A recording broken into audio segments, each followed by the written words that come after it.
Hi everybody and welcome. Today the two skills we're going to be looking at are solving for the vertex and axis of symmetry. Now the reason why we're doing these things is because we're going to now have all of the tools that we need to graph a quadratic function.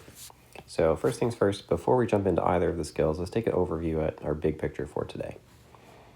So our goal is to be able to take something like this and graph it, basically to go from a function to what's in blue. Now a few vocab words to review. In yellow, we have our x-intercepts.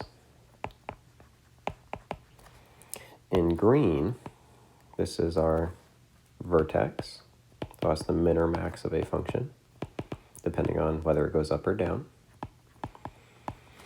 And then a new term is the axis of symmetry.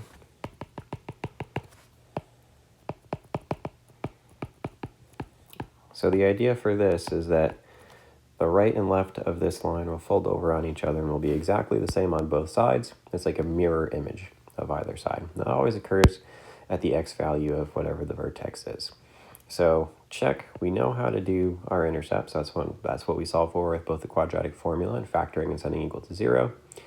Today, we're going to be putting these two skills together with the vertex and axis of symmetry, and we're going to be able to solve both of those things. So without further ado, let's take a look at something we know, and let's go through and see if we can start off by solving for, we'll go for the axis of symmetry first. So x squared, 3x, and 2. So a function like this, what we're used to doing is putting it into a box, solving for x, and finishing the question there. Today, a little bit more is involved beyond doing just that. So first things first, axis of symmetry. Now there's a formula for this. It's basically just finding the x value of your vertex, and our formula is x equals negative b over 2a. Now the reason why it's x equals is because that's a straight up and down line. Remember, if you ever have something in x equals form and you're graphing it, it's a vertical line. So we need to go back to what we were doing with the quadratic formula with our a, b, and c terms. We need to plug them into this equation. Now remember, if there's nothing there for a, it's just an invisible one that's kind of hiding there on you. Okay. So be very careful plugging in. That is a negative b on top, and then 2a on the bottom. So we take our b value, which is 3. Our a value is 1. And I'll highlight these for clarity. So there's our a value, and there's our b value. That's where those numbers came from. So we end up with negative 3 over 2, because 2 times 1 gets us 2 on the bottom, or we can write that as negative 1.5. Either of those is totally okay. So this is going to be our axis of symmetry.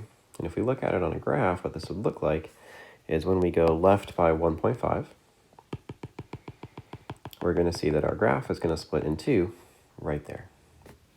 We'll do one more calculation question for axis of symmetry, and then you'll have the opportunity to practice on your own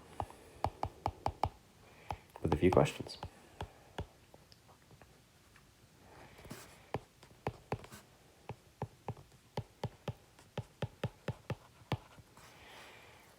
So first things first, identify a, b, and c. Write in that a value if it's missing there.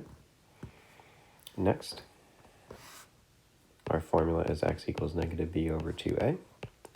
So we can plug in minus b over 2a. And I will encourage you to use parentheses here because keeping track of that negative is particularly difficult, especially when your b might be negative, for example, and you might have two negatives canceling out. So again, use parentheses, be careful with that negative.